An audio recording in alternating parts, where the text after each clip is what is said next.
back, right, looking for mocktails and teas. I think along the lines of packaging to be helpful is to help the consumer understand or recommend how you want me to consume this. I'm hearing a lot about health, but also mocktail in there. So is this really to help relax, or can I consume this? Could I see this at my local bar down in the future? You know, just helping the consumer understand how I'm supposed to consume this tea. What is this going to do for me on the body? Is this about relaxation? Is this about mental sharpness? Like what exactly is this particular blend? Yes, if I can answer, I didn't get to that part. So each one of the blends have different words and they're in Creole. So the joie, I don't know if you guys the joie, it's called joy. It's meat means joy, so it's a mood booster, joy. We also have the cadme, which means calm. So that one is a hormonal support blend. It has red raspberry, cinnamon to help with immunity as well. We also have Jose. This one is our sleepy time tea. It's a relaxing tea. It has peppermint, sage, eucalyptus, a lot of anti-spasmodic herbs to help with your muscles, to help you relax. So each tea has a different blend. When they do order online through Shopify, they get a card to learn how to steep it, both hot and cold. And then through my social media, that's where right now that I'm pushing the herbal mocktails to turn the cold brews into mocktails, mixing them with fruits and other things. So yeah, I'm building that community so that people know exactly how to do it. And that is the reason why in the past year, I've started doing the pop-ups with the herbal mocktails so that people can sample, and then, you know, they, as long as they sample, they see the taste and they end up buying a full cup. But I found much success with that. Does the kind mean home? Yes, the kind means home in Creole, yes. Okay, because there's a, what's that, refugee song he does with my crew from Black Cat. Yes,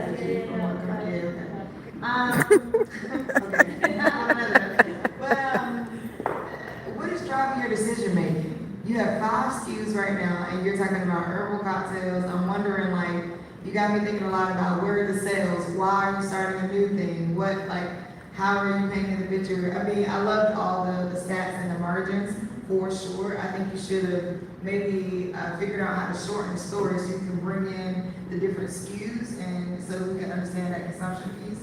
Because I think, like, after you get the margins, after we know the story, if we understand the finance, Y'all see the we vibes. understand, like, what does that look like in real time and how it's laying out. And you have 5 SKUs. Plus, you're talking about starting this herbal one. And I don't even know what it means to have an herbal mocktail. I don't know if I understand that really clear. Is that, like she was saying, something I get at a bar? Is that like, I go to the bar and say I want tea instead of a margarita, virgin margarita? I don't know if I get that, but my first question, sorry, all that, and what is driving your decision making? Decision making in terms of When you start a new SKU, why start a new version of this? Like, what is telling you should do that? so it's based off of the feedback that I get from my customers. How many customers? So over the past 3 years, I have been asking people during the pop-ups, because I do them, you know, very frequently, asking people for their feedback. in terms How many of- customers gave you this feedback? I don't have an exact number. I do probably 2-3 events per month, average of maybe 200 people per month in the past 3 years. And what was the feedback exactly? So I started with the herbal teas, and a lot of times people came up to me and they're like, well, I don't know what it tastes like, I don't want to buy the full bag. So then I started providing samples. When I started providing samples, they tasted it and then they were like, okay, well, I want more of this, but I'm not really a tea person. I don't have an infuser at home, it's loose leaf tea, so how can I make this at home? So then I started doing the mocktail pop-up. So it kind of, I pivoted each and every time I got the significant amount of response based off of what I was giving to the crowd. So this is why not just start selling a loose leaf tea steeper? Like why? I have done that as well, but with people trying the tea, they wanted to buy the full cup then. They didn't want the full cup, they didn't want the bags to take home. Because the bags actually yield much more tea, but I think more people wanted to just get the sweetness there and then go about our business versus steeping. Unless you're a real tea person, you don't really care about steep and taking that moment for yourself, you know? Yeah, we gotta go, but I would say like, you might have a customer issue. Who You think I have is two the, different crowds? I think you gotta figure out who is the Okay. actual customer. Okay. Because it might, these people who are not tea people may not be the customer. You may be going into a market where like you're looking for just tea people, or you're looking to actually, work with large batch customers. So you're looking for people who, white label. You're looking for, you know what I mean? You're looking for like a bigger customer that may be more enterprise, where you can sell your tea, make more money, and not to go person to person. So I think like there could be some things to visit there. I gotta go though. Yeah, But, thank you, yeah. but you should think through like, because the people who say like, oh no, it's not for me, then it's not for them. Let them go. Okay. Don't convince. I agree, yeah. Alright. Thank you. Thanks, everyone.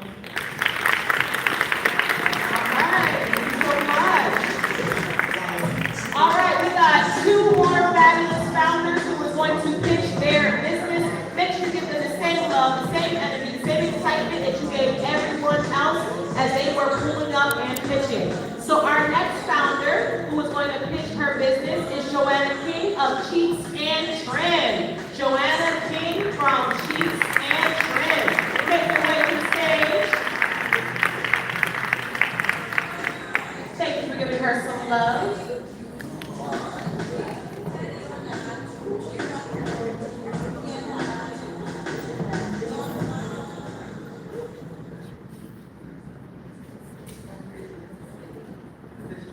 All right, ladies, let's be honest. When it comes to our periods, we've definitely gotten the short end of the stick.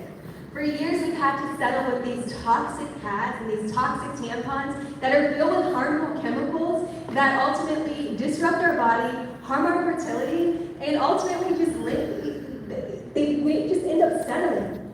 But introducing Cheeks and Trims. Cheeks and Trims is the world's first high-tech, absorbent, and stain-reversible pair of panties. So these panties feature an interchangeable gusset where you can snap it in and out, and it also has this invisible wing technology where your wings do not show on the outside. And best of all, it's designed to keep us clean and fresh and comfortable all day long. So when it's time to change your soil pad, you simply just snap out the Cheeks and Trims pad from the undergarment, fold it up, tuck it away in your odor-resistant, super cute pouch, and then you just snap it in with a clean, new, fresh one. So, ladies, let's be real. It's finally time to say goodbye to those leaks, those stains, those toxins, and the bare minimum, ew. And let's say hello to Cheeks and Trims, the world's first interchangeable period panties that we deserve, period.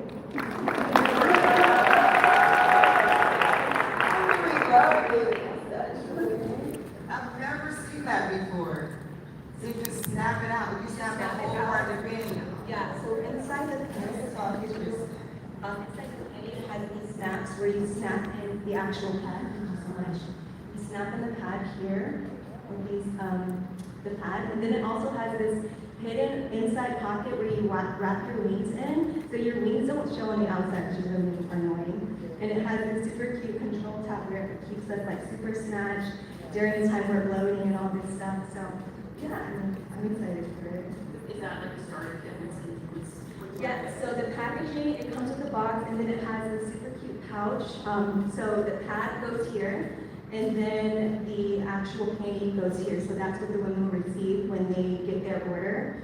And it goes in here, and the pouch comes in it. So just like a shipping kit that the women get.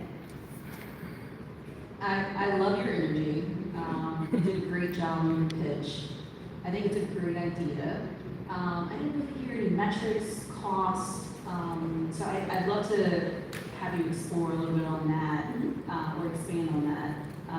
But also, I love your packaging too. That cylinder, that tube thing is really, really cute. So, how much would a pair cost? Yeah, so the entire package costs $49. We just finalized the design in China. So it's going to cost us $1,500 to make a deposit for 1,000 units, and the remaining $4,000 to actually pay the balance, which is why I'm here for the money for that. I have money for the deposit, not yet for the remaining things, so just locking in faith right now. And yeah, it's going to be $49 for the entire thing, and if they need refillable pads, they're going to be $10 each. How much does it cost you to make it?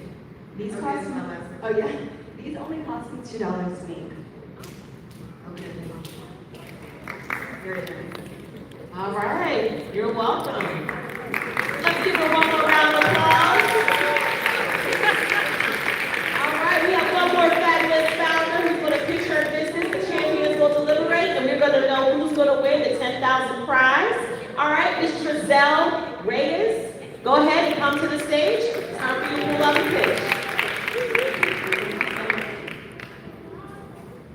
Hi, everyone. So I have a question for you. How many hats can one girl wear? I mean, seriously. CEO, COO, CFO, CMO. I mean, we're literally doing it all. And especially as Black women, I mean, we really are doing it all. So I just want to give all the Black women a shout out in the room. So my name is Trezelle Reyes. I'm the proud owner and CEO of Reyes Consulting, where we specialize in strategic planning, workforce development, capacity building, and program management. So what does this mean? Well, let me tell you something. A lot of my clients are wearing multiple different hats. Right now, we are serving Washington, D.C. government agencies. And my clients call me and say things like, hey, Trezelle, can you help us with this idea? We want to do a youth entrepreneurship program, 6 weeks. I take it from ideation all the way through execution. But guess what? I'm the back-end support. They get all the credit, and we're grateful to them for doing that work and for bestowing this opportunity upon us. I have another client, they'll call me, hey, Trezelle, returning citizens, there's a digital gap between them. Can you put together a 6-week program, getting them up to speed? Absolutely. We plan it from ideation all the way through execution. Hey, Trezelle, 300,000 Black women have been fired. What? 300,000 Black women? The backbone has been fired? Don't worry, I got you. Let's put together a resource fair for Black women, right? So my clients come to me with whatever their idea is, and we make sure it gets done. So far, we are in 3 government agencies. We've raised, we've earned $350,000, and with this $10,000 investment, we are hoping to expand in Maryland, in Virginia, as well as in the federal government. We also would like to take this from just public sector to private sector. So that's why I'm here today, asking you to bless my business with a chance to grow. Thank you. All right. I believe you. You. Okay, can we give her a round of applause? Hey. I don't have any questions. I guess, like, is there a size of a organization or agency? No, that ain't Kelly. She don't wait. Size? Yeah, so there actually isn't a size, and the reason that I say that is because our model is built on partnering and teaming up with others who are doing similar work. So we have a really strong support system and network that we can pull in at any time to help with anything. I say, if you have an idea, just give me like 2 to 3 weeks to put it all together and pull in the right partner. So we'll take whatever because I'm confident in the people we partner with.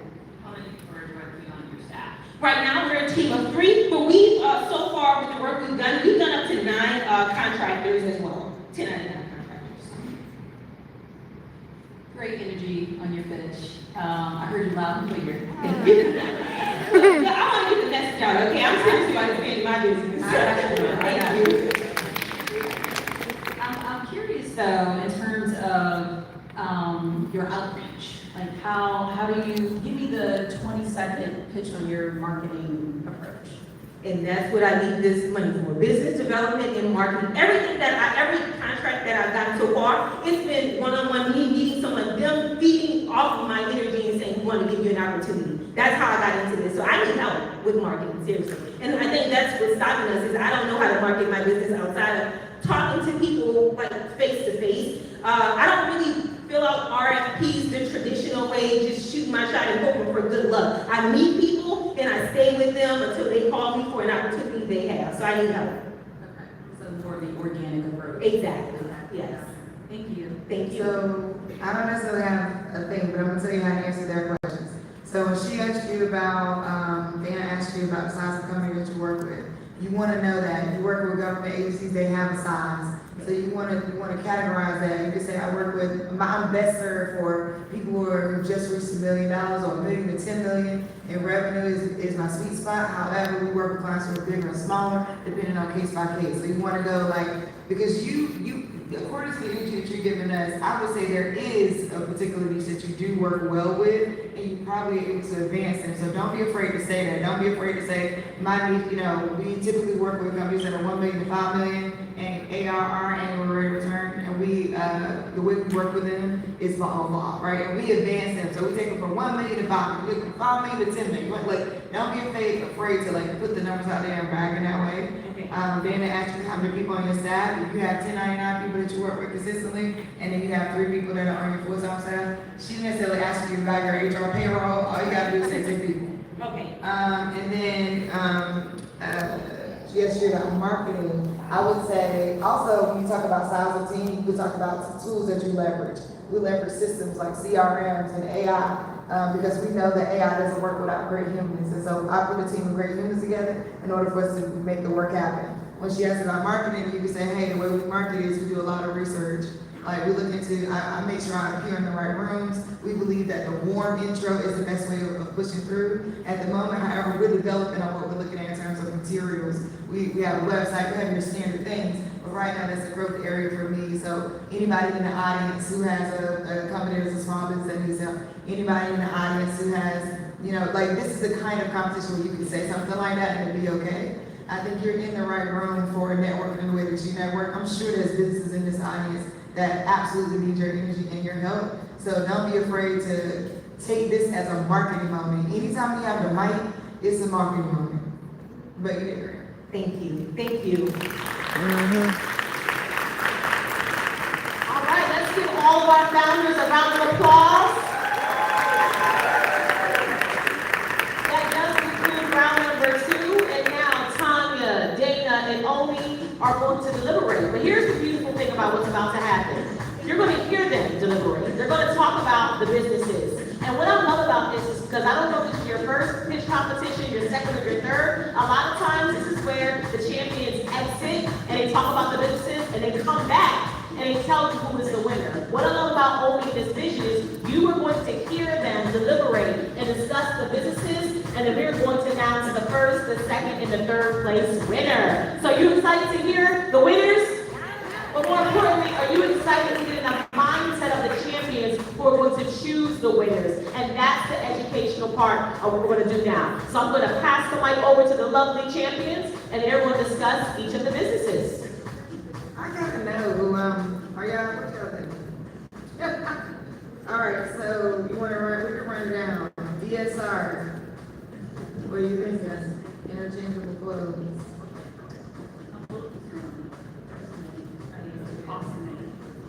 Yeah.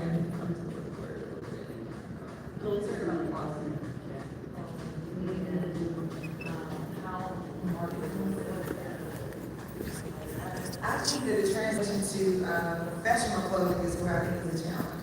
I think if she's looking at like that jogger suit, and I saw it on TikTok, and I saw somebody zipping it off like that, not the turtleneck part, but the zip off part, I was like, that's kind of cute. But I don't know from like a professional, you going to the gym to work, I think, And what target audience would that be for?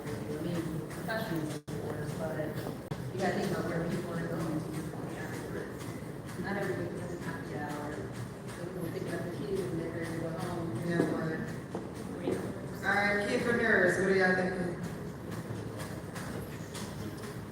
I think what we said before, they're working with digital partners for dress and numbers and there. I think it's a really good program, very ambitious, great, and anything that is helping young people see another alternative to shop for is important. This is going to have a lot of grants in the past.